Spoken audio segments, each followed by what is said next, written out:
Hi everyone, welcome back to Podium. Rich and Hannah here today. Katie is, where is Katie? Boston. On holiday in Boston. On holiday in Boston. Can't wait to hear about it. That sounds like a pretty cool trip. So we are releasing this roundup episode the other way around, actually, how we usually do it. We usually put it out at the start of the week, but instead we're going for the back end. On Monday, there wasn't much to talk about, but here we are on Thursday, and there's quite a bit. We've got the LA program, which has been announced. There's lots to get into there. There are funding announcements from UK Athletics. We've got quite a bit to talk about, haven't we? A couple of, unfortunately, another doping scandals to talk about. So that's always not that great fun to get into. But look, we'll get into that in a moment. Hannah, how are things with you? Anything to update us on? Has it been pretty straightforward?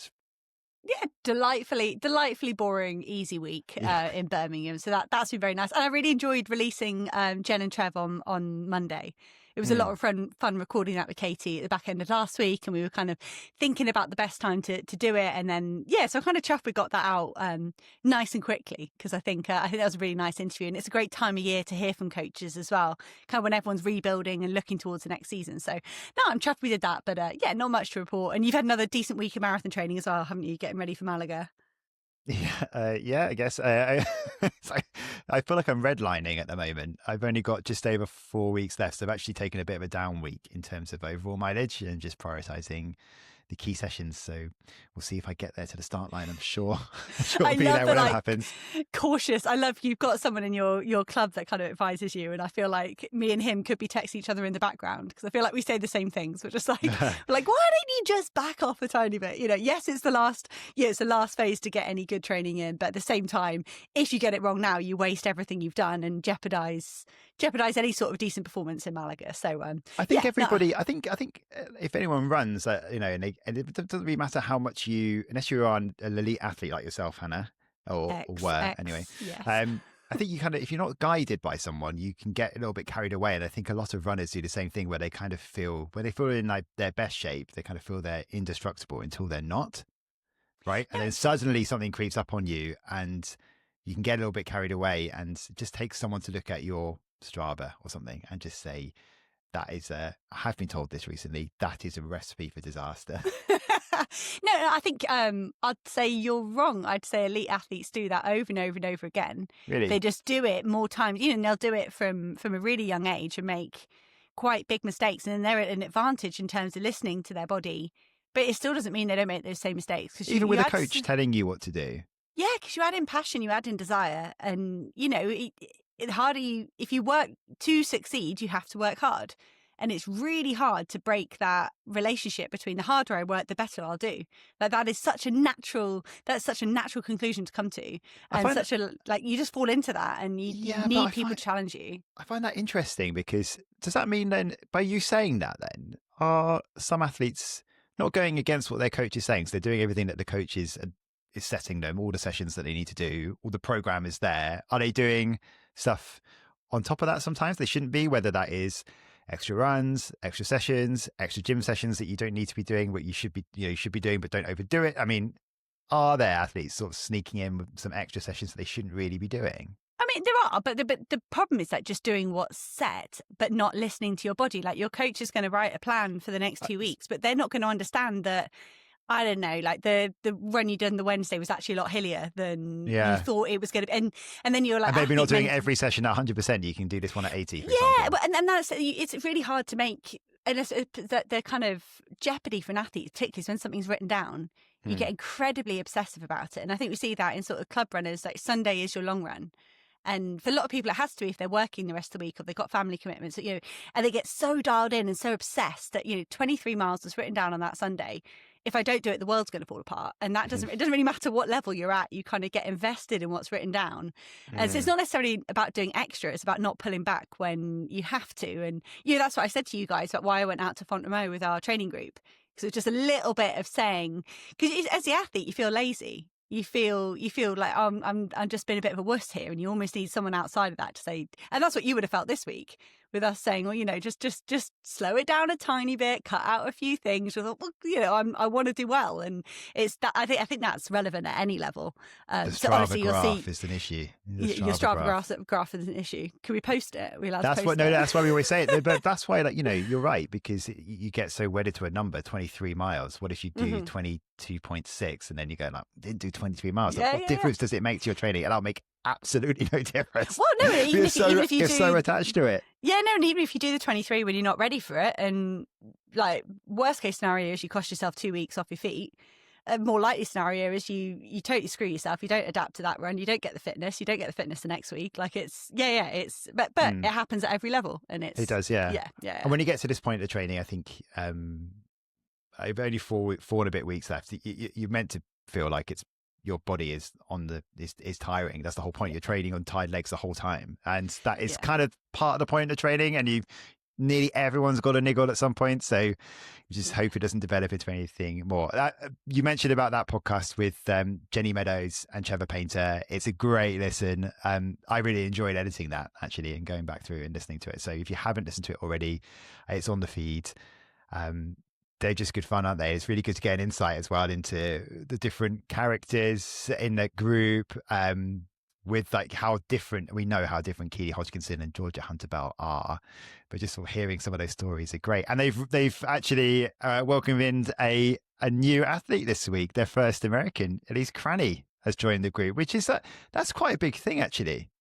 That is, and I think Elise, especially from that 5K, 10K background, she has got tremendous speed. She's a brilliant 1500 metre runner, 3K runner.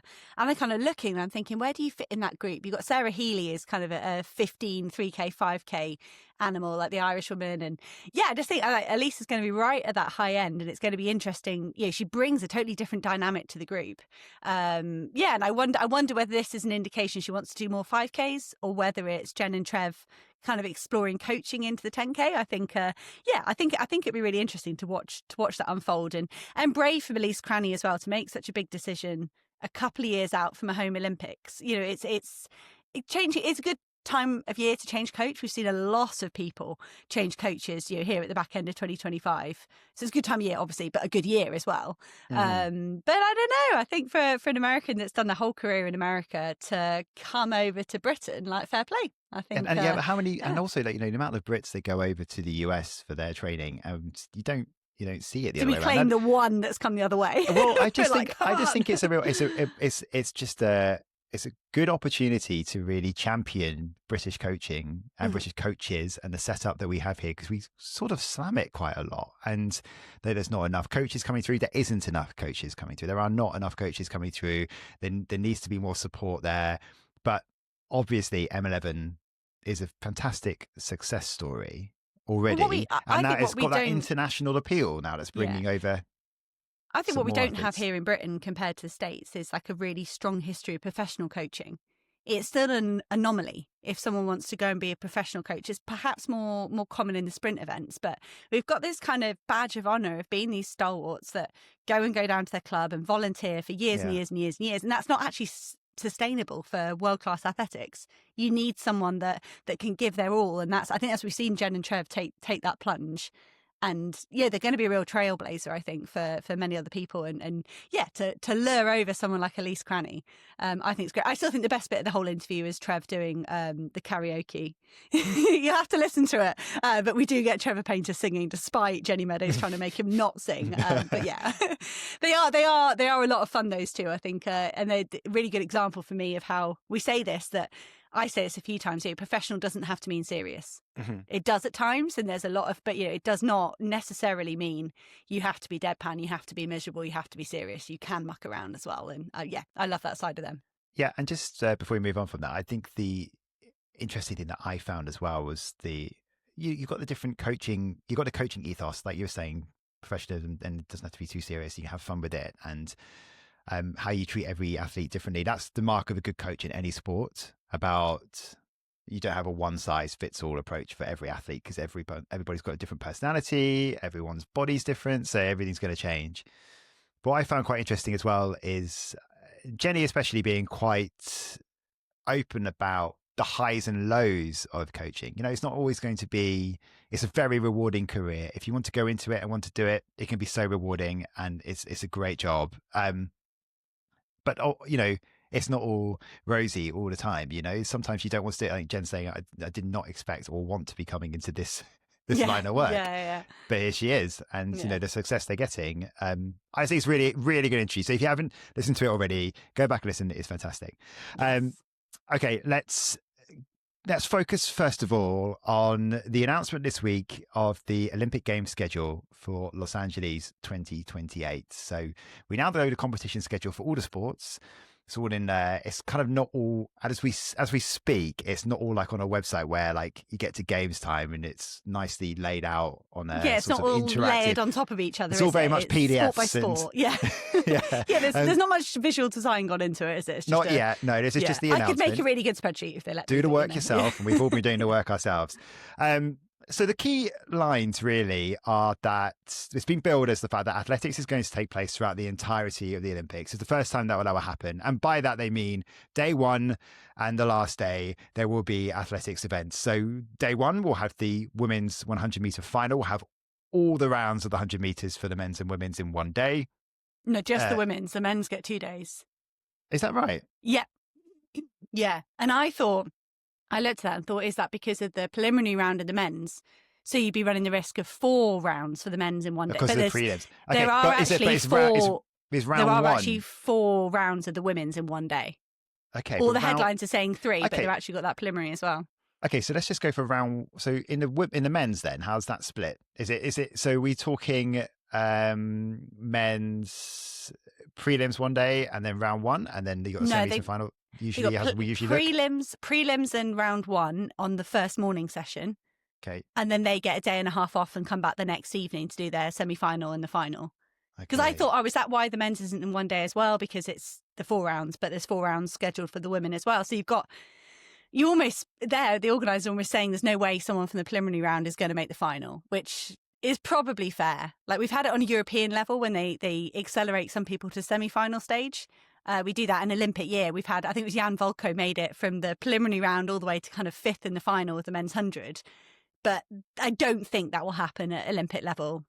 But if I'm proved wrong, then the poor man or woman that manages it, well, if a woman manages it, they're going to have 4 races in a day.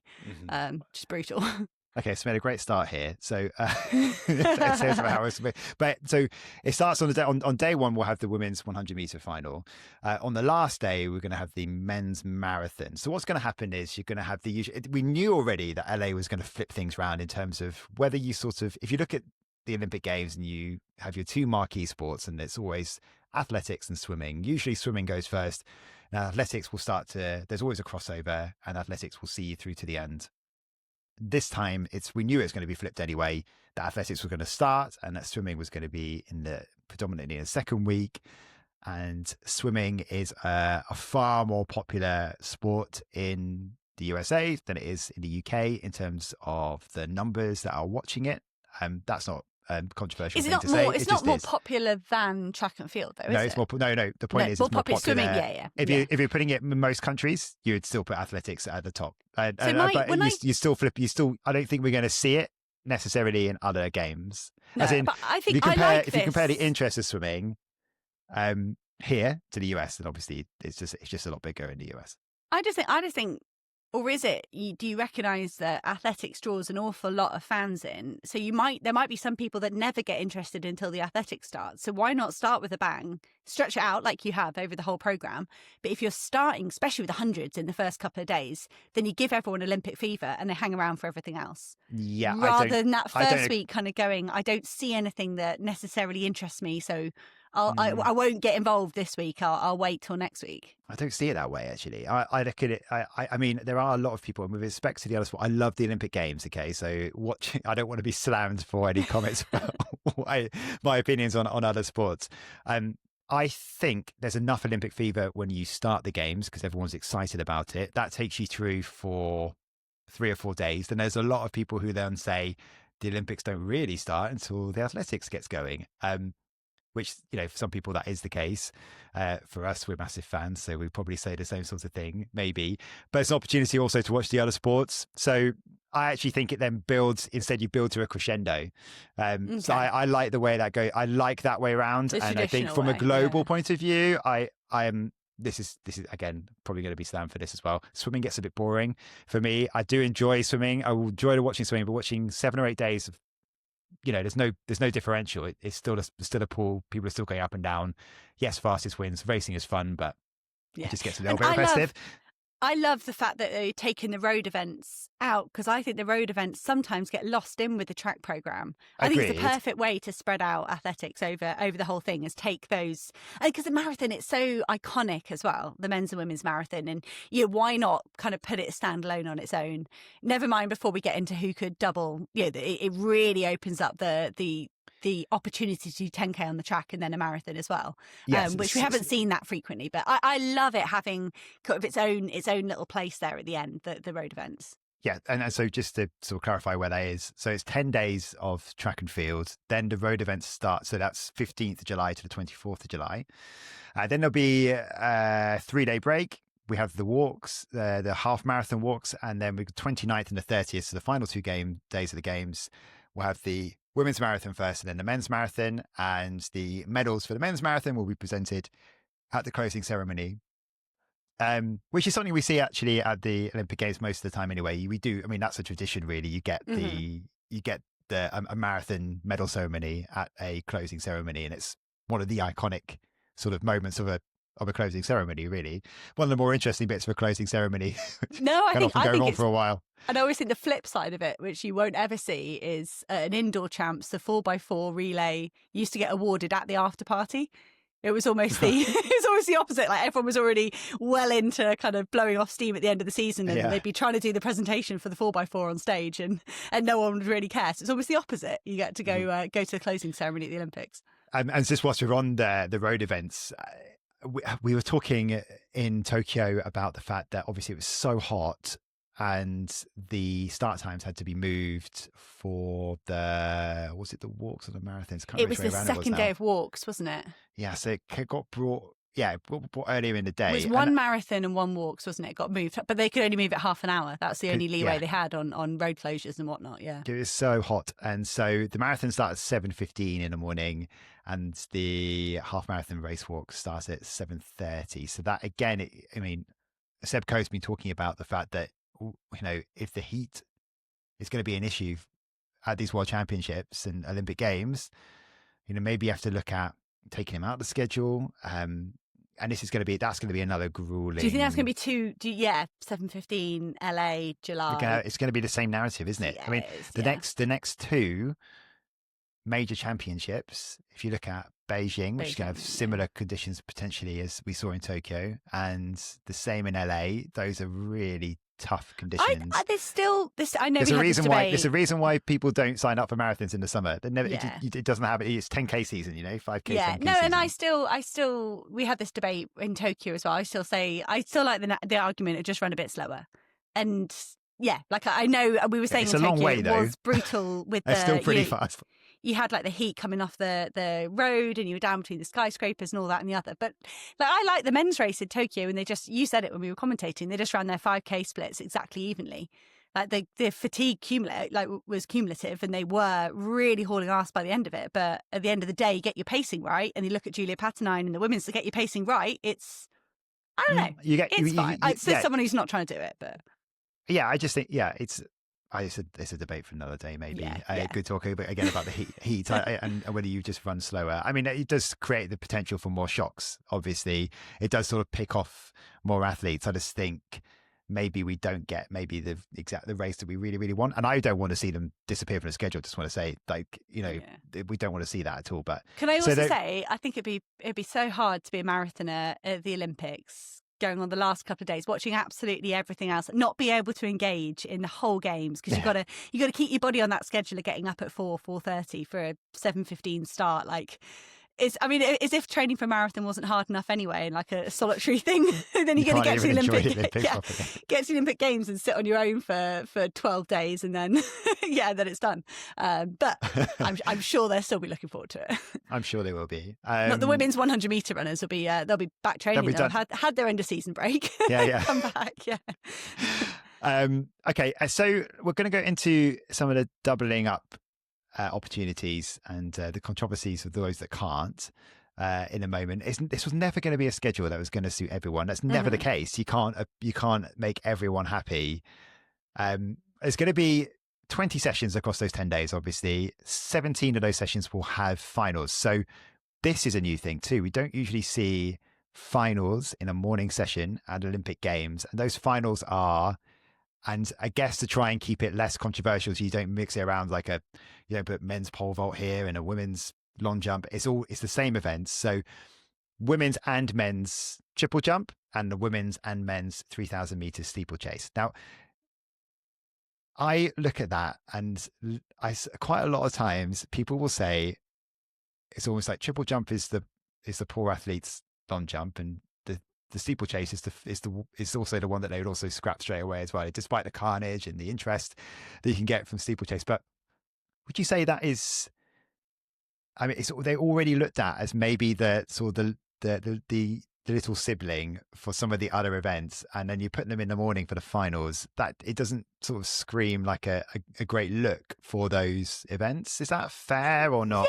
Yeah, but then I wonder if they're going to get more of a profile, put them in a packed evening session and they get lost. Put them in a morning session. They do get, of course I love the steeplechase. I'm biased because my husband did it. But like you put them in a packed evening session and maybe they don't get the attention they deserve, whether that's from TV footage or from the in-stadium sort of directing people to pay attention. Put it in the morning session and then maybe they are championed.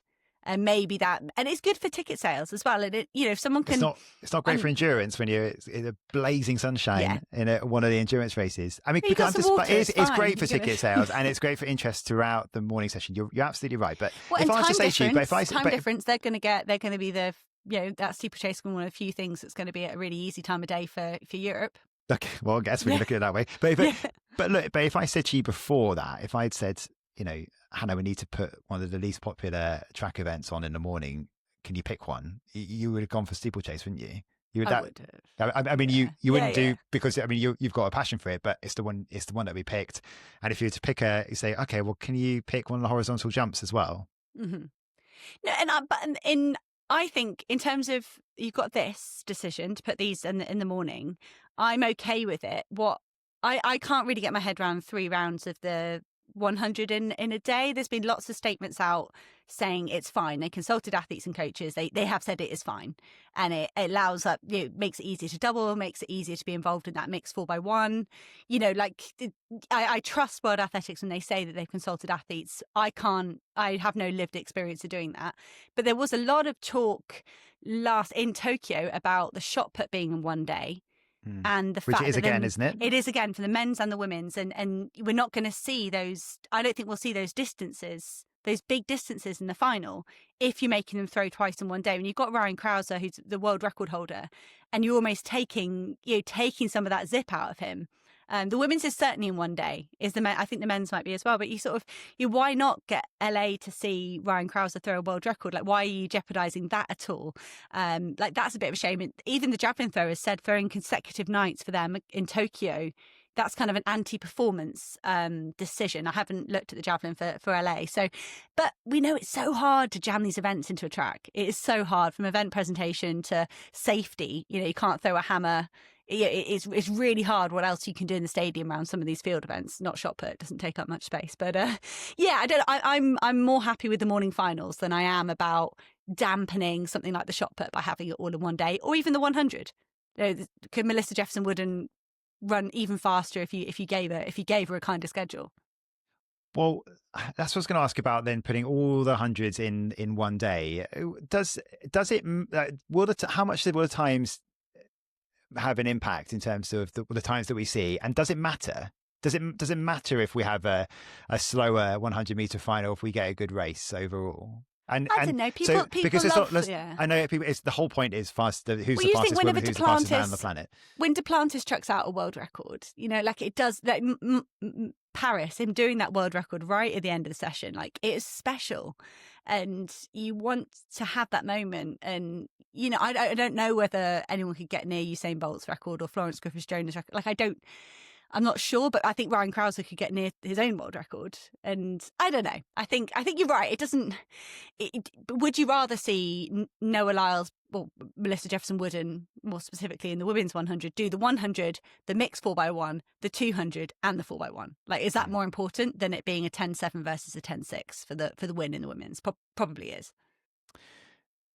How much of it's an injury concern to have to go through all the rounds in one day? I mean, this is this explosive, powerful sport. This is where we see the hamstring pop. Mm-hmm. I mean, it's asking quite a lot, isn't it? I mean, you'd hope the favourites anyway just breeze through. They can operate at 60-70% and get through to the next round. But I always think when you go to sprints, like it's in an endurance event, you kind of go, you shut it down in the last quarter because you're within yourself. And you look at a Cole Hocker, it's like, well, running a 3:33 to qualify is going to take nothing out of him. He can move, he can bounce back and recover. But the warm up for the sprint events, you can't be half-arsing that. Like, you've got to be ready to explode out of those blocks. Like, you can't. It's the warm up that, to me, that intimidates me about doing 3 rounds in a day. But like I say, I've read quotes where World Athletics said they consulted athletes and they said, if we've got time to prepare for this, it's not a problem. Like, it's not like you're telling us it's next week. We've got 2.5 years to prepare for this. We can. It is doable. So I kind of trust that World Athletics wouldn't make a decision that would injure people. Like, I think that's, that you've seen that with sort of decisions about the marathon in Doha being at midnight, because that was the safe thing to do, which is bonkers. But, it's, I kind of feel like there's always a level of kind of duty of care there, which I hope's been adhered to. Yeah. And it's just great as well that it's the women's 100 meter final, which is going to be the big ticket event on day one of the athletics, which is a really great thing. Let's talk about some possibilities of, actually, before we get to the doubling, just to mention some other bits. So decathlons actually across days 2 and 3, often we see them all at the end or the beginning, but so decathlons at the start, heptathlons at the end or nearer the end. You talked about a 4x1 already, the mixed 4x1. That goes off on Monday night. So, that means that, just trying to figure out the schedule. So does that mean that we get like stronger fields? Yeah. But it's only, I think it actually works. The men's and women's are going to be done by then. So yeah, men's and women's, and men's 200 starts the next evening, and I think the women's 200 they'd even have a day off. That could be really good fun, couldn't it? I mean, we don't want to see. I said, we've mentioned it on this podcast before. The mixed 4x4. If you're not going to put your A teams out, the value of the medals is still the same, and so we kind of want to see the best of the best in that event rather than like a B squad. No, but I was thinking it's what we had when Richard Kilty came and previewed the sprints with us.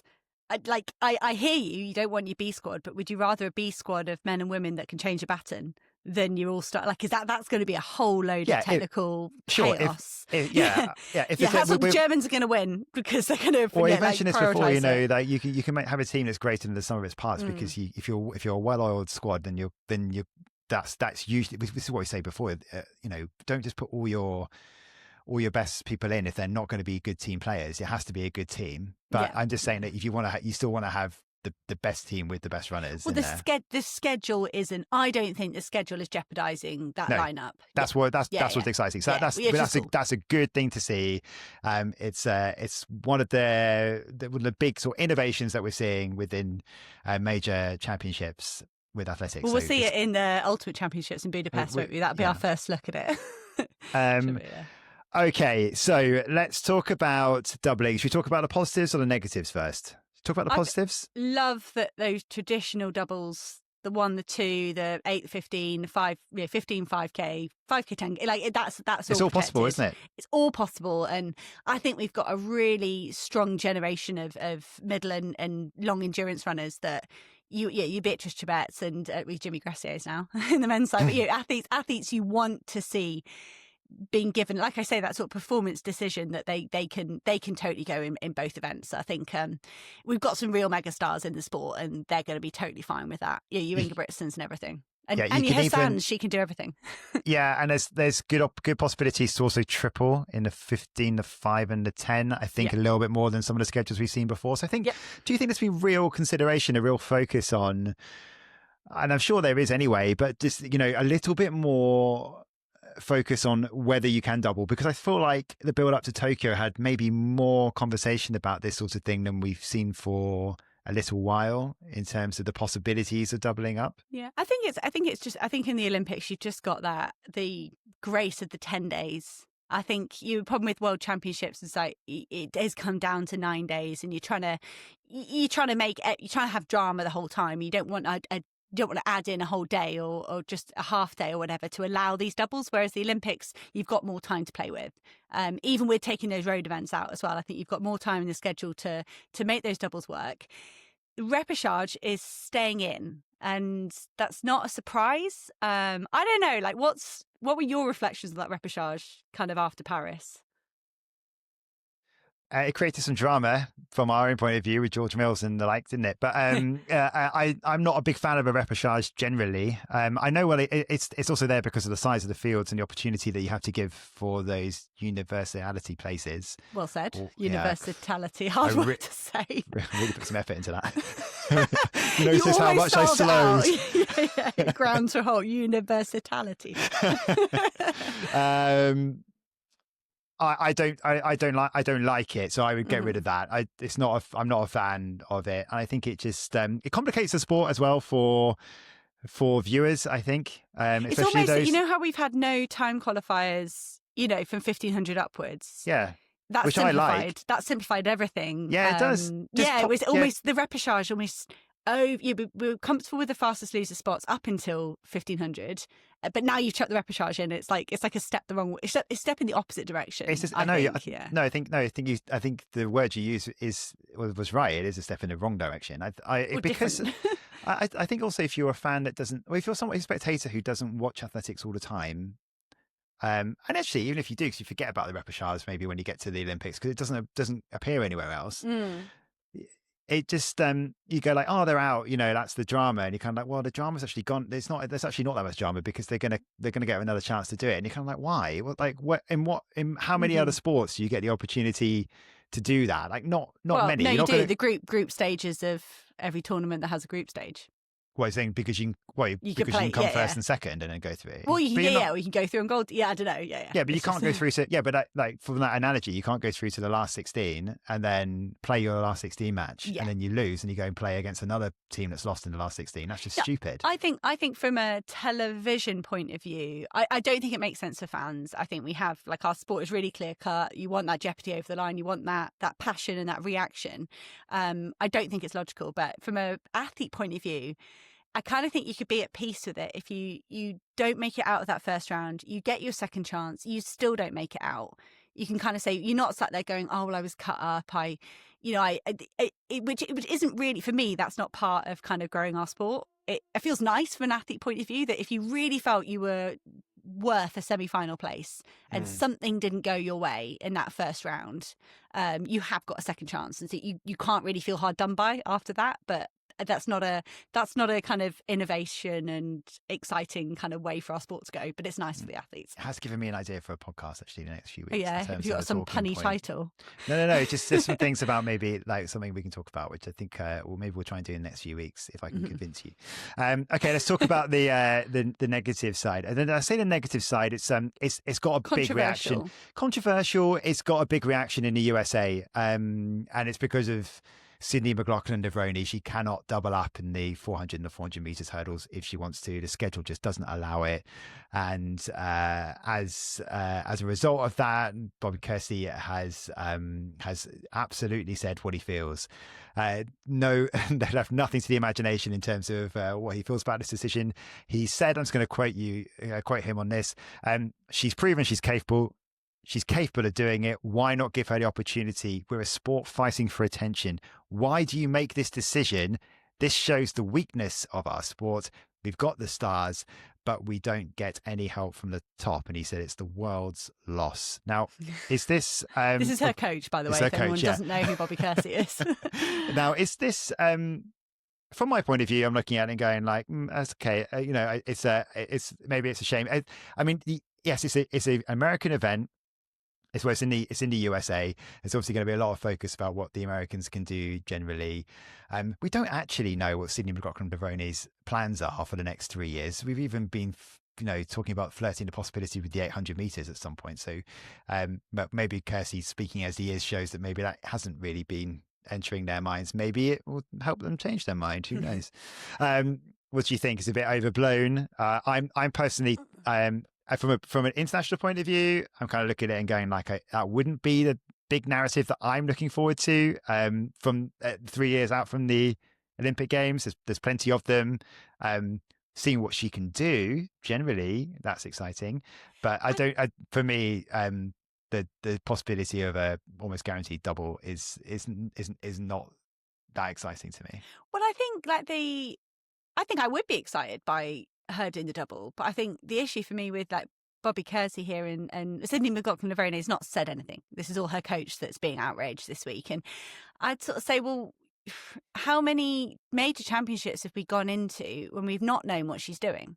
And they've been very secretive about what she's been doing. We've not been able to build that excitement, whether it's as commentators or fans.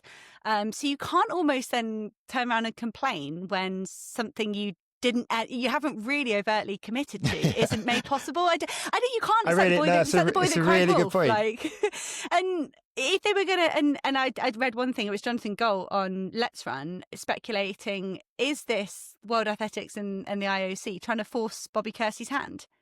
Because if he turns around now and says, because they have changed the Olympic programme, they changed it, this is all the big story about how they did change it for Michael Johnson. Maybe they would change it for her if she actually said she was going to do it. You can't organise a whole schedule around a hypothetical double from a group, from a setup that has been traditionally very non-committal about what they're doing. You can't I would be very excited to see if she could do it. I would be blown away by it. But I don't think you can hang a whole Olympic schedule on something that you have got no confidence. That's such a good point. Yeah, you don't know what you're going to do tomorrow, but you're telling us you're annoyed about something you can't do in 3 years. And there's possibly, I mean, who knows what happens with Femke Bol as well over the 800 meters. Maybe she would be fancying the idea of a 400 meter hurdles double. Well, she'd tell you. She would tell you. She'd hang her flag on it. And I think, that's why they're making all these endurance doubles possible, because you've had a really strong history of big names doing that. Mm-hmm. And so, they're making sure that's absolutely possible. So I think, like I say, it's not short of adding in an 11th day of Stadium Athletics. Like, there's probably no way. They probably have looked at how you can make that 400 hurdles double possible. And it's not. So it has occurred in Tokyo. I looked, and the 400 and the 4 hurdles for the women, it overlapped, but you never would have raced more than once a day. You would have had to do 6 days consecutive, which is very hard. But you'd think you probably have to do... It's different if you do 3 rounds and then 3 rounds, because you're going to have easier into a final. To overlap, to go heat, semi, final is very tough physically. But you're kind of saying it was possible in Tokyo, and McLaughlin-Levrone never even entertained it. And also you've got to... And throw into that as well, you don't want to lose her for the 4x4. Yeah. So you've got to put that in as well. Yeah. And maybe just the final, but you don't... Yeah. And that's the thing, you're balancing, like, how do you make the mixed 4x4? How do you make as many people as possible available for the mixed 4x4 and the 400? Like, and that's nations out there trying to get medals, trying to get their country on the podium. But the outrage is over one individual. Yeah. That's kind of what I mean. I mean, you put that. That's kind of that's the point. I feel different than you. Like, I would be really fascinated about whether she could do it. But I'd be excited. It's not like I wouldn't be excited about seeing it. It's just it's not top of my list. It's not Safan Hassan doing the 5K, 10K marathon triple. Yeah, that's much more exciting, isn't it? Yes. Anyway, just to wrap this up, some other points in making. So it starts on a Saturday night, finishes on a Monday night. It's kind of, I hope it doesn't sort of peter out from that point of view, because finishing something on a Monday night is it's a bit of a shame. And also, I feel like they mitigated that. Relay's always good for America, and you've got like the men's 5K. So could you have like Cole Hocker, Grant Fisher? It's still a big American night. It is a big night, but I mean, just in terms of people working basically. It just and the there's always a clash between athletics and swimming, that sort of crossover changeover point, and that happens on the 22nd, when there'll be 3 days left of track and field. And then yes, we got the marathons and the walks to look forward to. I loved talking about clash between swimming and athletics in Paris when Leon Marchand was racing one of his finals, the French swimmer, and you couldn't. There was this chant going around the stadium, and being English and being so blinkered on athletics, I couldn't figure out what was going on. Allez le bleu. Yeah, every French person, they were chanting Leon. They were chanting his name. Okay. And everyone in the stadium was watching they were watching what was happening. They should have just put it on the big screen and be done with it. Yeah. But it was cool. It's kind of like, it is a multi-sport games, and you'd want and you get momentum. You feed off the momentum of what other people are doing in other sports. Well, maybe it was the teammates. The French team weren't doing very well in Stade de France, so they needed to have something to cheer elsewhere, because Marchand was cleaning up everywhere else. Yeah. Okay, let's stay with the Olympics for now. It's a very Olympic focused episode, this one, because there's quite a bit of Olympic news. We touched on this a few weeks ago. Don't need to go into too much detail, but I think we're both quite excited from an athletics point of view about the fact that cross country, there are discussions ongoing about whether it could be included in the Winter Olympics schedule at some point, maybe the next games in 2030, maybe. And Seb Coe seems to be quite optimistic this could be the case. There's also conversations about judo. So this statement I'm about to read out is not just about athletics. It's about bringing in some of those indoor sports or wintery sports that aren't winter sports, like cross country, into the schedule. And I think we've said that it's a great opportunity to get more nations that wouldn't necessarily compete on the snow and ice, African nations, for example, to get a real proper experience. So that's from an inclusivity point of view. It's actually quite positive, really, and it brings more eyes into the sport. Maybe that into the Winter Olympic Games. It's always, again, it's the poorer sibling of the Summer Games in a lot of nations. In a lot of nations, it isn't, because Scandinavian nations, etc. It's a massive deal. But this is a statement that came out on Wednesday. It's from the Winter Olympic Federations. Now, this is a combination of winter sports, the likes of skiing and bobsleigh and biathlon, ice hockey, all sort of grouped into one. And this statement is the first pushback that we've seen on this idea. So I'm just going to read it out in just a part of it in full so we can get a proper opinion on it. So the Winter Olympic Federations believe the future of the Winter Olympic Games is not better served by piecemeal proposals, is what they said, such as the inclusion of summer non-Olympic disciplines, that's the cross country, into the Olympic Winter Games. The Winter Olympic Federations are firm in our belief that such an approach would dilute the brand, heritage and identity that make the Olympic Winter Games unique, a celebration of sports practiced on snow and ice with distinct culture, athletes and fields of play. Now, the key bit there's two key bits. First of all, it's the summer non-Olympic discipline. So that is a pointed statement about cross country. It's not. Is it, or is that about judo? Because Olympics, cross country isn't a summer.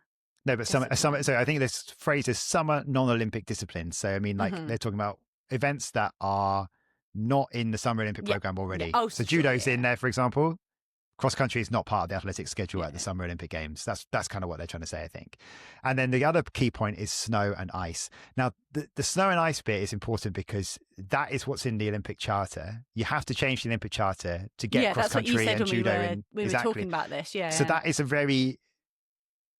those words have been picked on purpose to try and make a point that this is not what the Winter Olympic Games in the Charter says.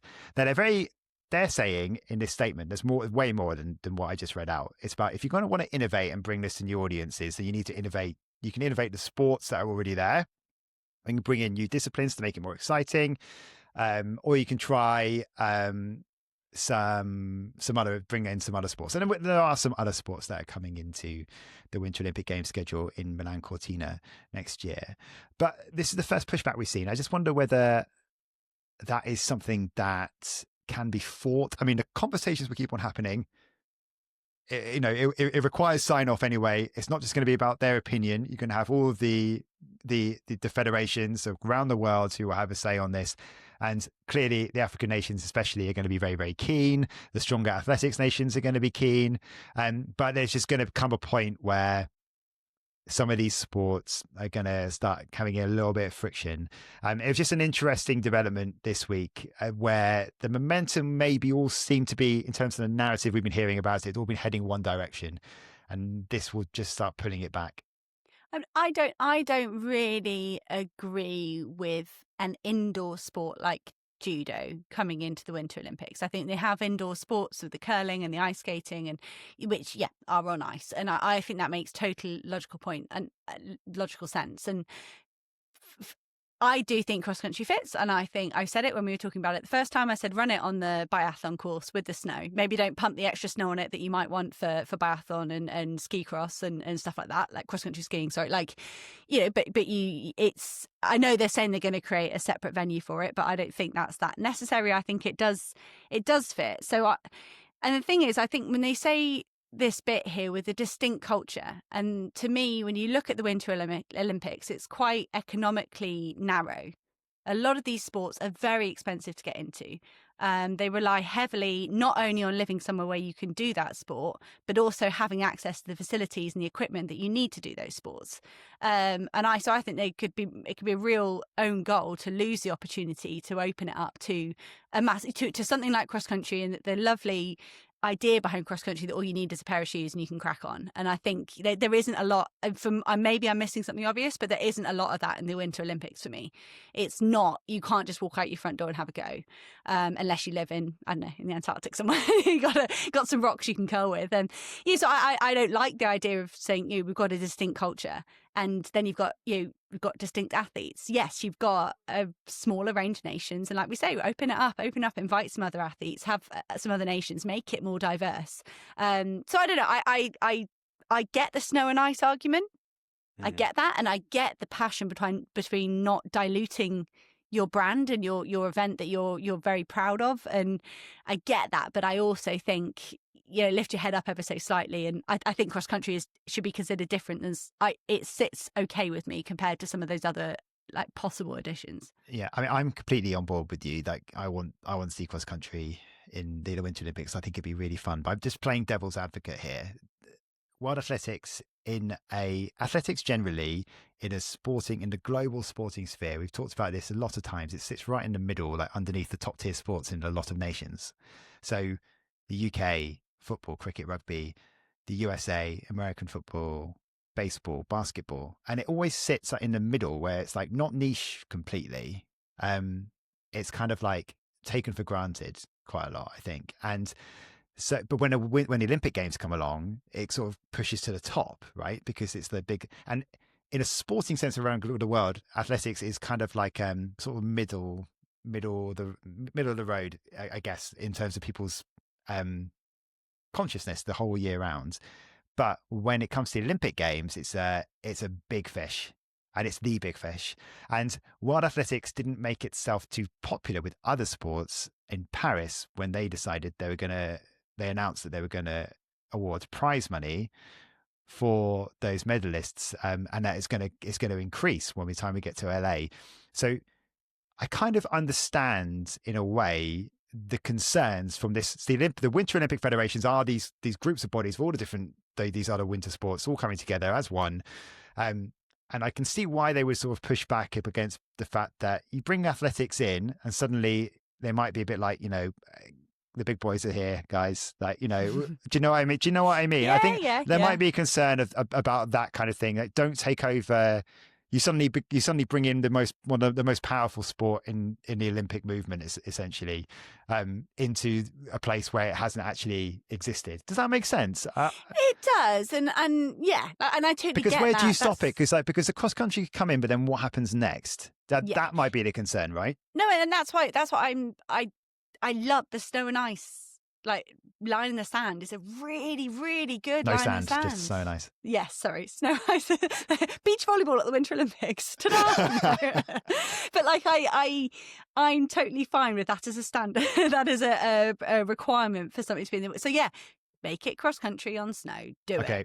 Yeah, but don't build them their own specialized course that's lower down. That's drier. That like I say, don't pump extra snow on it unnecessarily, but make them run on the biathlon course and be done with it. Cool. Right, more to come on that. And just a few more bits to tie up before we round up this episode. So also this week, we've had the UK Athletics Olympic World Class Programme announced. There's different tiers to this. Hannah, do you want to kind of explain how this works in terms of the tiering system?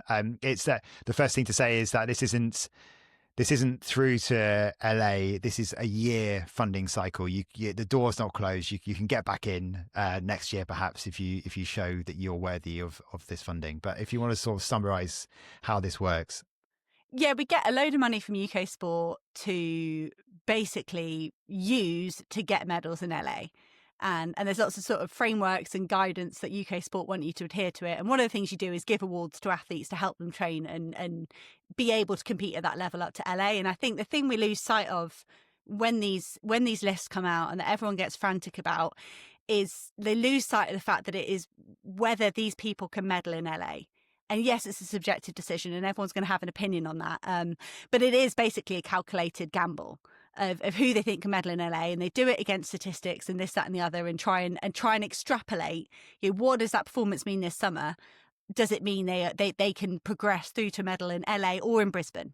They kind of and you get people saying, oh well, so and so ran better than so and so did. You can get chewed up and all that, but if you keep that kind of focus that it's about medals at those 2 Olympic Games, you've got podium funding, which is probably someone that's already come top 6 in the world. It's they're right in that medal zone. Anyone that's already got a medal, they're going to be on that podium funding. These are your big names, yeah. Usually big dogs, and that's where you get the most money as well. And then you go to podium potential, and that's when you're looking more at those under 23 athletes that are on a pathway that you can extrapolate out that graph, that spreadsheet, to show that they're on their way to a medal, probably by Brisbane for those guys. So we also have a separate junior funding, which is separate from this senior list that came out. So, but if we focus just on this senior list for now, so there are some very promising athletes on there, the likes of Success Erdogan, Abby Paulette, Elise Thorner, and then there's others that have been rewarded for consistently good performances in terms of the way that they've elevated their performances. The likes of Tyree Donovan, for example, is the big example of that in terms of new additions to this program. There are 2 names for me that stuck out in terms of those who have missed out. Now, can you see the reasoning for these? So the first one, from a younger point of view, those coming through, if you measure them up against someone like Success Erdogan, for example, who's also very young, Ines Fitzgerald won 3,000, 5,000 gold at the Euro under 20. She's been talked about for a while about maybe as a potential generational talent. And she still could be added next year. And she only turns 20 in April. So she's still very young. But she's missed out. Why? She's kind of, is she, as someone who doubles up, I mean, can you have more podium potential than winning 2 gold medals at the Euro under 20s? She'll be on the junior funding, and there is a attitude that if you've still got something to learn from that junior program, you stay there. There is no point in accelerating someone and graduating them to that senior program, because once you're on that senior program, the performances you have to hit to be retained on there are pretty harsh. It's kind of like your kit contract, kind of, the reductions and all. Once you put them on that senior program, they're then only going to be measured by senior standards. And Ines Fitzgerald, if she was 5 years older, you wouldn't be arguing that she should be on funding. She is exciting because of her age.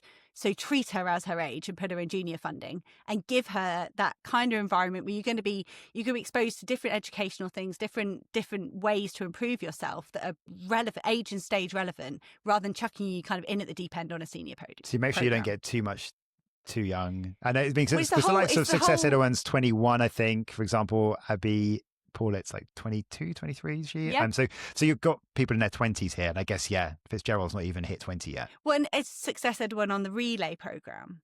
I'm just talking about people who are, just in terms of being, of course, being part of that group and going on those camps and practicing those handovers and stuff like that. So that's just about taking that's my some argument time. On Ines. Okay, all right. And the other one, and I do feel a little bit for him, because I just feel like he's had a bit of a nightmare 3 and a bit months, if you really kind of a nightmare sort of with some good stuff in there.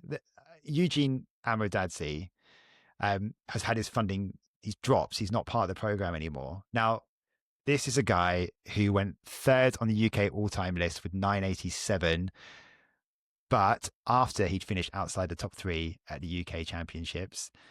So he wasn't going to the Worlds as an individual for the 100 meters, but then he goes into relay and he's responsible for the error because he goes too early, and now he's been dropped from the program, and that is a whirlwind sort of quarter of a year, isn't it, for him? I mean, did you? And you know, is that one that's a little bit controversial? I think, again, this is all speculation. I was on funding for a while. I've been in and around these conversations. So any insight I give here is speculation. I'm pretty confident I can say you wouldn't punish someone for a relay error. Like, that's just not in the ethos of building a good relay culture, is it? You can't you can't keep 7 out of the 8 men on and drop the only one that was involved in a fumble. Like, I'm fairly confident that it wouldn't have been down to that. My gut instinct in this sort of environment is perhaps Amu Dadsi was only offered a relay spot, like not an individual spot. And if you take that relay funding, you actually sign up to a whole load of commitments in terms of going to relay camps. And you look at someone like Successor Edouan, that's going to be brilliant for her, being exposed to those other senior athletes, getting on those camps and kind of earning her stripes in that relay squad. For someone like Amu Dadsi, I wonder if you just say, you know what, like, I don't want to, I want to focus on myself as an individual and not give away any energy to that relay squad. So it could have come down to that. That if he wasn't, especially as you said, if you've just shown that you are potentially in the form of your life, you've closed your track season essentially with that individually anyway. No, and so I wonder, because it is slightly confusing. You've got someone 987 not on funding. So my instinct there'd be something to do with being invited on the relay squad and him not feeling like that fits his individual goals in the sport. Yeah, again, just speculation. Just exactly, put a disclaimer there. Just that's not even like an educated guess. That is just speculation. But that's the one. That's probably the one name that's a little bit confusing, isn't it? In terms of you're looking at performances, that he's the sort of glaring missing athlete, and maybe that is the reason. Well, and one thing that I think that I don't know if people know this, like, our sport is very different to other UK sport funded sports in that our team isn't made up of this group. You can still make your way onto the team. Or you look at gymnastics, for example, they will select 20 people onto their program, and then their Olympic team will be 6 of them. This isn't a kind of this isn't the opening round to the Olympic selection or anything like that. Sure, it's an advantage, but it's our sport is really unique like that when you put it up against other Olympic sports in our country. Does it need to? Is it confusing because does it need to be called the Olympic World Class Program? Can it not just be called the 25-26 season funding cycle? And I think it's like it's because it does kind of, because it does look like that's kind of. I know it's not. The door is still open for people to come into this, and it's also no guarantee for any of these athletes on here that they're going to be funded all the way through to LA. You've got to perform, and you've got to. So, but I just wonder whether the fact that it's called the Olympic World Class Program should it maybe be changed? I think that it's because it's the Paralympic World Class Program and the Olympic World Class Program. That's why the word like that. I think that's where it is. For the Can it not just be called the World Class Program? Yeah. No. I agree with you, and I think I get this is such an emotive thing for athletes when they're trying to get that extra funding. I almost wish it was like a reward system. Like if you made the final the previous year, you get that 40k to work for the next year, because this endless pursuit of trying to predict is hard on the selectors. Because they've got to try and they're looking in a mystic ball or whatever, what they call crystal balls. You're looking into a crystal ball. For the athletes, you're kind of saying, you don't understand my trajectory. Like, I'm 25, but I've actually only been training for 3. It just gets so convoluted. I'd rather it was a reward system. You get rewarded for making the team, and they invest in you for the next year. But that's not how UK sport want to do it.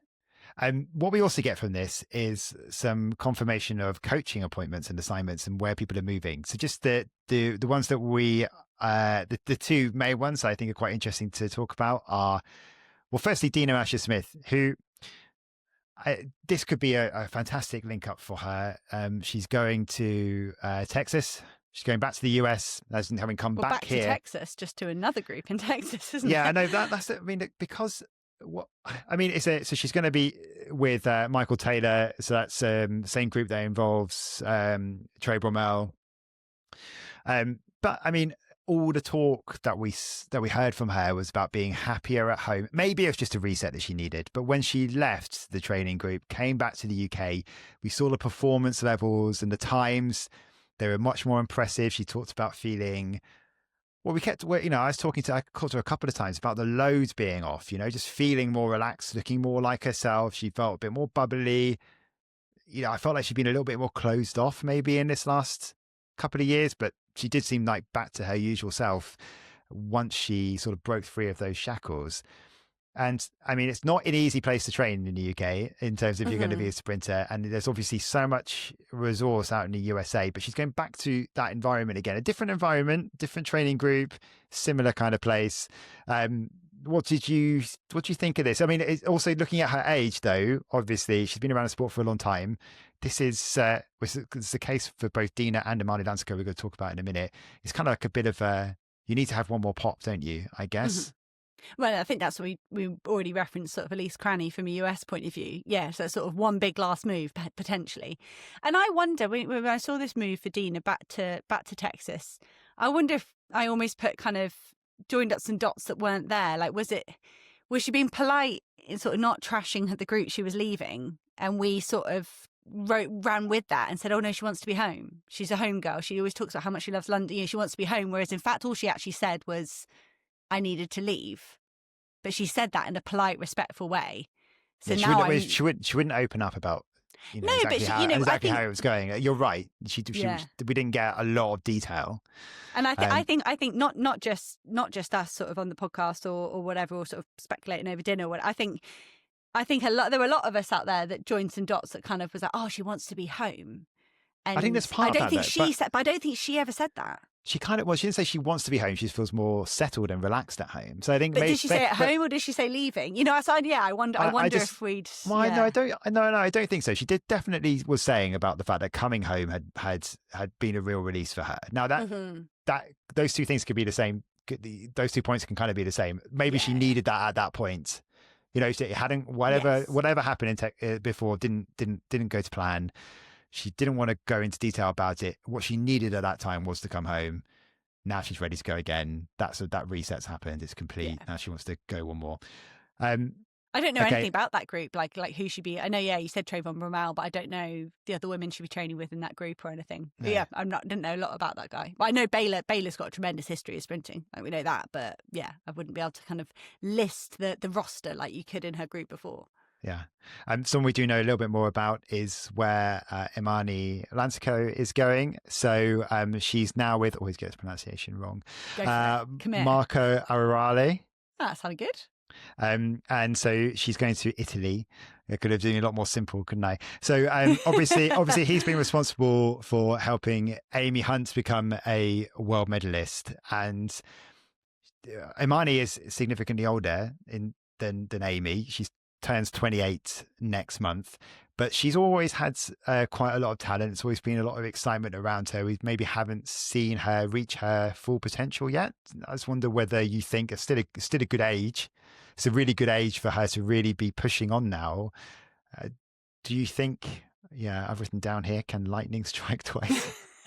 It'll be good if it does. That'd be a very good line to pull out if it does. I think it's a good move. I think Imani Lansico is a brilliant athlete, and she's been in some tremendous setups in the UK, and I don't think it's necessarily about leaving the UK, but sometimes you just need a reset.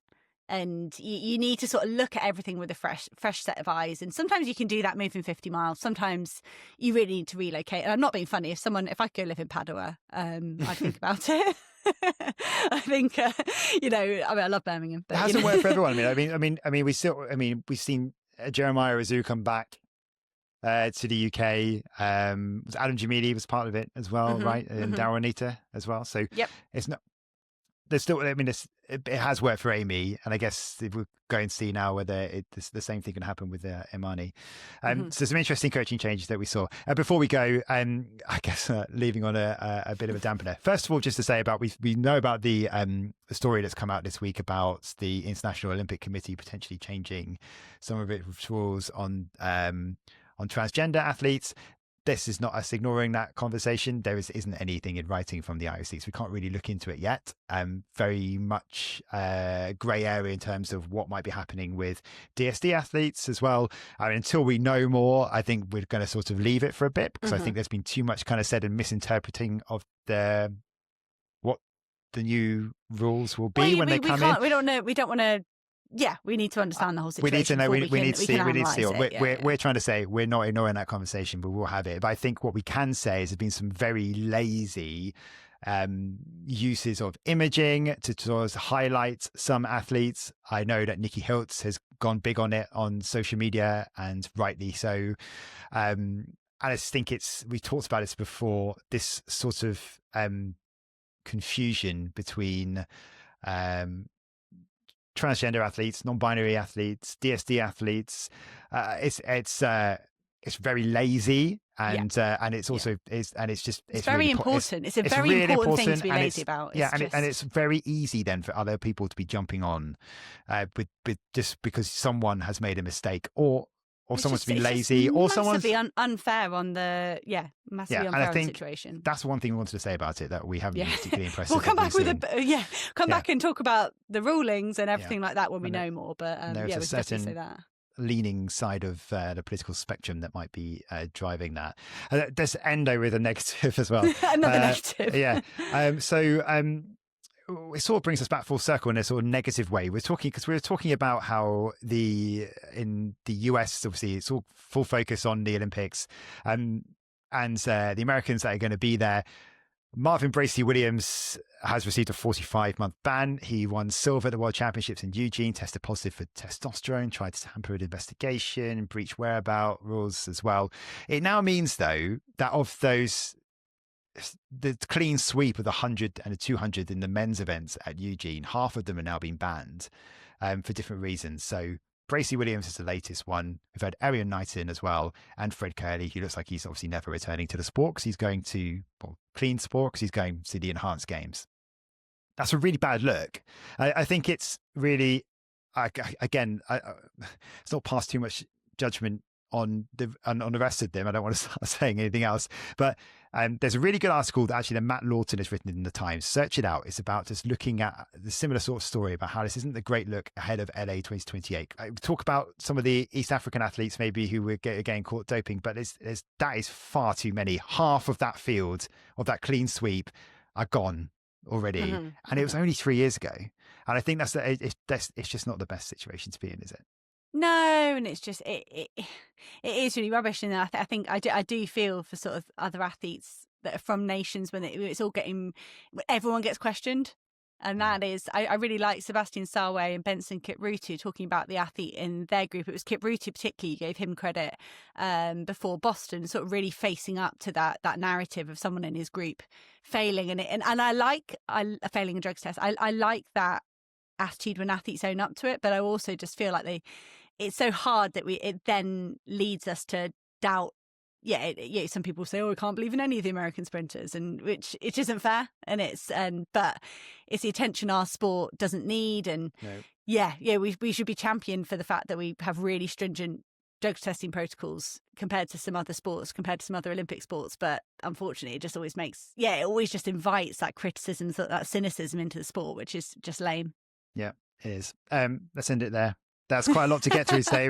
On that positive note. We started the week with not much to talk about. I ended up with an episode that's gone way over an hour. So let's leave it there. As we mentioned, that episode with Jenny Meadows and Trevor Painter is up from this week. Do go and check it out if you haven't already. We'll be back early next week. But for now, bye-bye.